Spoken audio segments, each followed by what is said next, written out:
Hello students, welcome back to my YouTube channel Aryan Education Foundation, जहां पे चलती है class 9th and class 10th की कंप्लीट मैथमेटिक्स की सीरीज।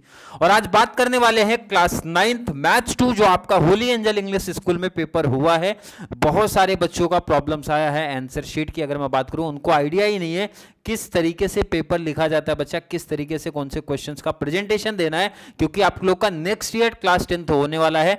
तो मोस्ट इंपॉर्टेंट है पेपर पैटर्न को कैसे रिप्रेजेंट करना है, इंपॉर्टेंट है। और बहुत सारे बच्चों ने आंसर को सॉल्व नहीं किया था, तो हर एक तरीका डाउट्स कंफ्यूजन जो बच्चों के माइंड में है या फिर बच्चों का आंसर शीट चेक करने के बाद मुझे लगा है हर एक डाउट कंफ्यूजन आज की वीडियो में कवर कराएंगे। आज की वीडियो में बात करने वाले हैं क्वेश्चन नंबर 1 को कैसे कवर करोगे और कैसे आप 9th एंड 10th क्लास में रिप्रेजेंट करोगे, ताकि आपको क्वेश्चन नंबर 1 में आउट ऑफ मार्क्स मिल जाए। तो चलिए स्टार्ट करते हैं आज की क्लास।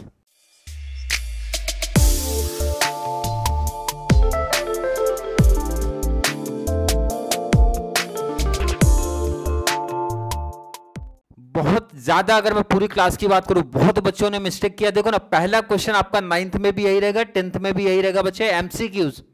क्लियर है क्या? क्वेश्चन नंबर 1 क्लियर बोलेगा भाई, करेक्ट अल्टरनेटिव्स आप पिक कर लो।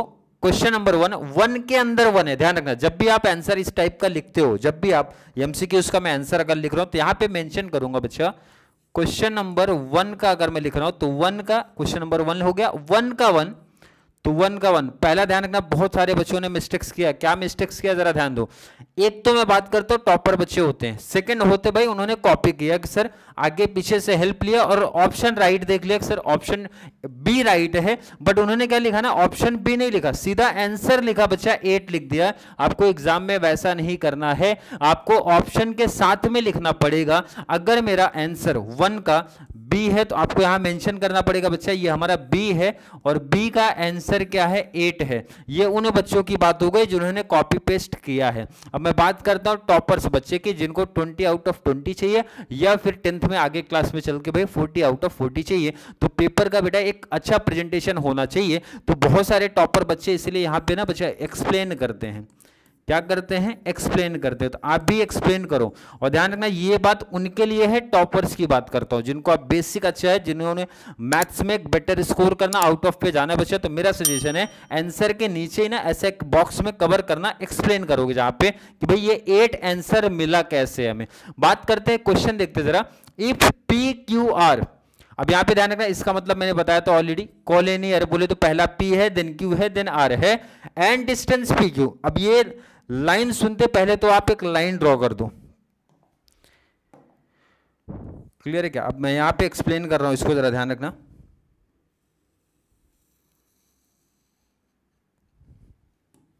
चलिए, पॉइंट का नाम देखना, पहले P है, सेकेंड कौन है बच्चा, Q है, Q यहां पे आ गया, एंड लास्ट में क्या है, R है। यहां तक किसी बच्चे को डाउट नहीं? पी क्यू आर कोलिनियर है, दिखा दिया मैंने पी क्यू आर को। डिस्टेंस पी क्यू 2 है, पी क्यू हमारा 2 है। क्लियर है क्या? दिख रहा है? डिस्टेंस पी आर 10 है, पी आर का मतलब टोटल, पी आर का मतलब टोटल, टोटल कितना बच्चा पार्टी 10 है। तो आप यहां पे लिख के दिखा दो पी आर 10 है, ध्यान रखना पी आर 10 है, लिखा दिया। लास्ट में पूछा डिस्टेंस क्यू आर कितना, हर एक बच्चा बता देगा सर 10 में से 2 गया 8 आएगा। बट एक्सप्लेन कैसे करना है मैंने ऑलरेडी सिखाया था, 1.1 का क्वेश्चन है। डिटेल पहले मेंशन करो, डिस्टेंस पी क्यू कितना दिया बच्चा 2। नेक्स्ट बात करो, डिस्टेंस पी आर कितना दिया है आपको 10, दोनों का डिस्टेंस दिया। पहले नंबर को कंपेयर करना है, क्योंकि फॉर्मूला हमारा माइनस है, बड़े से छोटा माइनस होता है। पहले आप कंपेयर करो, कंपेयर ध्यान रखना, इसका एक्सप्लेन मैं यहां पे कर रहा हूं। We know that 10 is a greater than 2, मतलब 10 बड़ा है भाई 2 छोटा, सिंपल वर्डिंग ये बता रहे हैं, 10 बड़ा है 2 छोटा है। एंड डिस्टेंस की बात करेंगे, डिस्टेंस लिखना कैसे सिखाया था, डिस्टेंस पी आर टोटल में 2 पार्ट है हमारे, P Q and Q R. पहला क्या है, पी क्यू, तो distance P Q plus distance Q R. Clear है क्या? वैल्यू पुटअप करते हैं, डिस्टेंस पी आर कितना दिया बच्चा, टोटल कितना दिया है 10, तो यहां पे आप लिखो 10। डिस्टेंस पी क्यू कितना दिया है, पी क्यू आपके सामने दिख रहा है 2 है, तो यहां पे आप लिखो 2 plus distance Q R. Clear है क्या? 2 यहां से शिफ्ट कर दो यहां पे, 10 माइनस 2, तो आंसर हो गया डिस्टेंस क्यू आर, और जब मैं इसको माइनस करता हूं तो आएगा आंसर 8 डिस्टेंस क्यू आर। अगर मैं आपसे पूछूं कोई डाउट है क्या? एक्सप्लेन किया मैंने, ध्यान रखना एक्सप्लेन उन बच्चों के लिए मेरा सजेशन है आप करो जो आउट ऑफ स्कोर करने की सोच रहे, अदरवाइज मेरा सजेशन है बच्चे आप सिर्फ इतने की बात करो। क्लियर है क्या? 2 ऑप्शन दे रहा हूं, ये टॉपर्स की बात किया जिनको एक्सप्लेन करना है रीजन। क्लियर है? नोट कर लिया? चलिए क्वेश्चन नंबर 2 की बात करते हैं। 2 में तो डायरेक्टली बच्चे आंसर लिखना है, इसमें कोई सॉल्व नहीं करना, सिंपल सा कॉन्सेप्ट है, जरा देखो ना। If a transversal intersect 2 parallel line and then the sum of interior angle, ये तो बेसिक सा एक थ्योरम का पार्ट है बच्चा, तो इसका आंसर सीधा आएगा C 180 डिग्री। आंसर कैसा लिखना है बच्चा? देखो ना, 1 का ध्यान रखना, क्वेश्चन नंबर 1 ऊपर आप मेंशन ही किए थे ना, 1 का, क्वेश्चन नंबर 1 का कौन सा पार्ट आप लिख रहे हो बच्चा? क्वेश्चन नंबर 1 का सर मैं सेकंड लिख रहा हूं, सेकंड। राइट ऑप्शन क्या है पता है? सी है, तो आपको ऑप्शन के साथ लिखना है कौन सा ऑप्शन आपका राइट जा रहा है, एंड ऑप्शन का आंसर क्या है? बहुत सारे बच्चों ने सीधा 180 डिग्री लिख दिया है, तो ध्यान रखना इसका जब आउट ऑफ मार्क्स आता है या फिर एग्जामिनर को मार्क्स कट करना होता है ना, तो ये ऑप्शन जो आपने नहीं टिक किया ना, इसकी वजह से आपका मार्क्स कट हो जाएगा, इसलिए ऑप्शन मेरा सजेशन है लिखना कंपलसरी है। आई थिंक समझा होगा। लास्ट में आ जाओ, थर्ड में, which figure is formed by 3 non collinear point, ये तो हर एक बच्चे को पता होगा बच्चा, ये देखो ना, एक्सप्लेन पहले कर दो फिर आंसर इजीली हमें मिल जाएगा। मैं यहां पे एक्सप्लेन करता हूं, एक्सप्लेन बोल रहा है अगर कौन सा फिगर बनने वाला है, कौन सा फिगर बनेगा जब 3 नॉन कोलिनियर पॉइंट की हम लोग बात करते हैं, तो सिंपल सा बना दो ना यहाँ पे, first second third, 3 non collinear point मैंने लिया है। अब इसको ड्रॉ करते हैं जरा,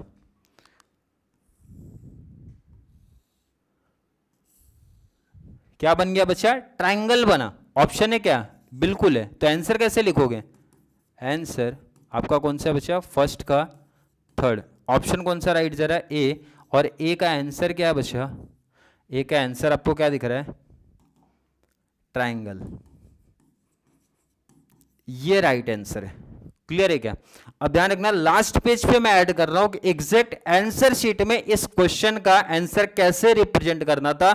बहुत बच्चों ने क्वेश्चन कॉपी कर लिया था, पूरा क्वेश्चन कॉपी किया। क्वेश्चन कॉपी करने की मैथ्स में कोई जरूरत नहीं, मैथ्स ही छोड़ो, किसी सब्जेक्ट में नहीं, सीधा बच्चा आपको क्वेश्चन नंबर कौन सा अटेम्प्ट कर रहे हो एंड उसमें अगर सब क्वेश्चन है तो वो सब क्वेश्चन कौन सा अटेंड कर रहे हो वो करना है। अब इस पर्टिकुलर में बात करूं क्वेश्चन नंबर 1 आपके आंसर शीट में कैसा मेरे को दिखना चाहिए था, वो मैं नेक्स्ट पेज पे आपको दिखा रहा हूं। चलिए, मिनिमम आपके एग्जाम में आपको यही पैटर्न में लिखना था, मिनिमम बता रहा हूं, मतलब हर एक बच्चे की मैं बात कर रहा हूं बच्चा। बहुत सारे बच्चे जो मिस्टेक करते हैं और किए हैं ऑलरेडी, ध्यान रखना। क्वेश्चन नंबर 1 बच्चा ऊपर लिख देना, 1 टाइम ही लिखना है, और आपके आंसर शीट में सीधा ऐसा दिखना चाहिए था 1 2 3। 1 में कौन सा ऑप्शन है? जो बच्चे मिस्टेक किए हैं ऑप्शन नंबर ही नहीं लिखा बच्चा, ए बी सी, ये आपने मिसिंग किया है और बहुत बच्चे मिसिंग करते हैं। कौन सा ऑप्शन राइट है? अगर आपने ऑप्शन नहीं लिखा तो एग्जामिनर इस पे सिर्फ हाफ मार्क्स देने वाला है, इसी ध्यान रखना। और जिन बच्चों ने ऐसा पैटर्न लिखा था तो मैंने उनको हाफ मार्क्स ही दिया है। अगर आपने ऑप्शन ना लिख के सीधा आंसर लिखा है तो आइडिया चल गया होगा बहुत सारे बच्चों ने जिन्होंने जिस पैटर्न में लिखा था। अब ध्यान रखना कि बहुत सारे बच्चे टॉपर्स भी होते हैं और 10th भी आगे आप क्लास जाने वाले हो, तो ऑब्जेक्टिव होना चाहिए बच्चा 10th को सोचते हुए प्रेजेंटेशन देना। तो जो टॉपर हैं उनको अपना लेवल ऑलरेडी पता है सर कि मुझे आउट ऑफ स्कोर करना है 9th में भी एंड आगे भी क्लास में, तो मेरा सजेशन है उनको प्रेजेंटेशन ऐसा ना रख के ये वाला पैटर्न रखना है। क्वेश्चन नंबर 1 लिखा, बी ऑप्शन राइट है मेरा 8 एक्सप्लेन करने का, एंड उसको बॉक्स में इस तरीके से कवर करना रेक्टेंगल फॉर्म में, जहां पे मैं एक्सप्लेन कर रहा हूं कॉन्सेप्ट को। ध्यान रखना ये बात उनकी है, वो बात किसके लिए जरा ध्यान रखना, नहीं तो बहुत बच्चों को लगेगा सर क्या ऑब्जेक्टिव में भी इतना डिटेल है क्या? 20 आउट ऑफ 20 यूनिट में चाहिए एंड सेमेस्टर में 40 आउट ऑफ 40 चाहिए। तो मेरा सजेशन है बच्चा इस पैटर्न में जाओ, एग्जामिनर को कहीं भी कोई चांस नहीं मिलेगा कोई भी मार्क्स कट करने के लिए। हर एक क्वेश्चन की इसी तरीके से बात करेंगे कि एग्जामिनर कहाँ पे मार्क्स कट करता है। एक्सप्लेन इस पैटर्न में करना, बट बार बार मेंशन करना टॉपर्स की बात हो रही, उनको ऐसा एक्सप्लेन चाहिए, एक्सप्लेन देना है, और लास्ट में एक्सप्लेन जो दिया है वो बॉक्स में कवर कर लेना। और बहुत सारे क्वेश्चन ऐसा होते हैं जिसका कुछ एक्सप्लेन नहीं बनता, जैसे यहाँ पे आपके सामने क्वेश्चन नंबर 2 की बात हो रहा है, इसमें कोई बच्चा एक्सप्लेन है ही नहीं, सीधा आपका आंसर है। तो क्वेश्चन नंबर 2 का सी ऑप्शन राइट है, वो मैंने लिख दिया। अब लास्ट वाले का भी जरा देखते हैं, ऐसा ही पैटर्न। एंड थर्ड का देखो जरा, थर्ड का कौन सा ऑप्शन राइट था? ए, ए लिख दिया। एक्सप्लेन बनता है बच्चा, 3 नॉन कोलिनियर पॉइंट हमारे कौन से हैं और कौन सा डायग्राम बनने वाला है। तो मैंने बच्चा लिखा ट्राइंगल, ए ऑप्शन राइट था, तो मैंने ए ऑप्शन को राइट किया है, ए ऑप्शन को राइट किया है। एक्सप्लेन कर रहे हैं, दिखा रहे हैं डायग्राम, और यहाँ पे इसका कुछ लाइन लिखा है, triangle is formed by 3 non collinear point, और पॉइंट्स कौन कौन से, ए बी सी मैंने दिखा दिया, नॉन कोलिनियर पॉइंट है जो कि हमारा बना रहे triangle A B C. Clear है क्या? या तो पहला पैटर्न चाहिए एक्सप्लेन का, या फिर बच्चा टॉपर की कैटेगरी में हो तो मेरा सजेशन है इस पैटर्न में लेके जाओ। एग्जामिनर को हर एक क्वेश्चन का प्रेजेंटेशन आपको सिखाने वाला हो, कहीं भी कोई भी मार्क्स नहीं कट होगा, 9th में भी, एंड यही पैटर्न चलेगा हमारा 10th में भी। सेम पैटर्न फॉलो करना, तो प्रेजेंटेशन 10th में जाके सीखने की कोई जरूरत नहीं है, क्योंकि वो काम आप 9th क्लास में सीख रहे हो। क्लियर है? आई थिंक क्वेश्चन नंबर 1 कैसे लिखना है, कैसे प्रेजेंटेशन देना, और आगे की क्लास में मतलब आगे जो भी आपके सेमेस्टर होने वाले हैं हर एक आइडिया सीख लो, समझ लो, ताकि एग्जामिनर को मार्क्स कट करने का चांस नहीं मिले। आई थिंक क्वेश्चन नंबर 1 कैसे लिखना है मीन्स जितने भी डाउट्स कन्फ्यूजन थे बच्चों का माइंड में क्लियर हो गए होंगे। फिर भी किसी बच्चे को आज की क्लास को लेके कोई भी डाउट, कोई भी कन्फ्यूजन क्रिएट होता है तो जल्दी से नीचे कॉमेंट में ऐड कर दो, या फिर कॉन्सेप्ट क्लियर है, वीडियो आपको थोड़ी सी भी हेल्पफुल लग रही है तो वीडियो को ज़्यादा से ज़्यादा 9th क्लास वाले बच्चों को जरूर शेयर करें, ताकि उनको इस चैनल से इसी तरीके की मैथ्स की कंप्लीट बेनिफिट्स मिल सके। तो चलिए मिलेंगे अगली क्लास में, तब तक के लिए थैंक यू सो मच।